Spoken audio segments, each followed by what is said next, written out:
شب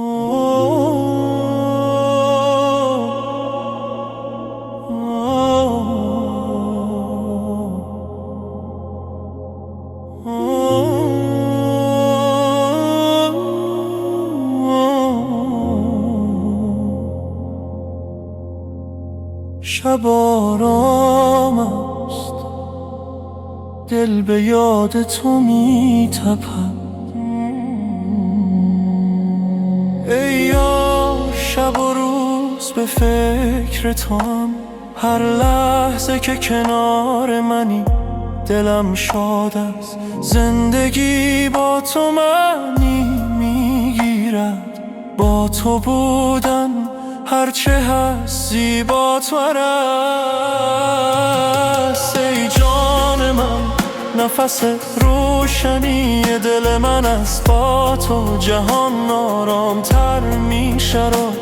با تو شب همچون سپیده می درخشد. در هر نفس نامت در دلم می رقصد، چون نسیمی که آرام بر جان می اوزد. هر لحظه با تو روشن تر از صبح است. ای یار من بودنت همه چیز را بهتر می کند. ای جان من بودنت روح خسته را تازه می کند. با تو زمان می آیسته و لبخند می زند. با تو دنیا عاشقانه تر است. ای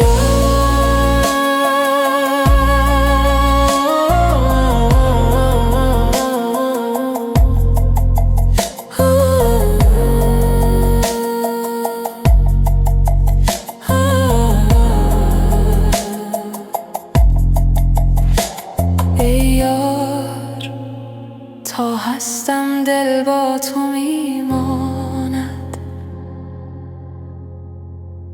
شب و روز تنها نام تو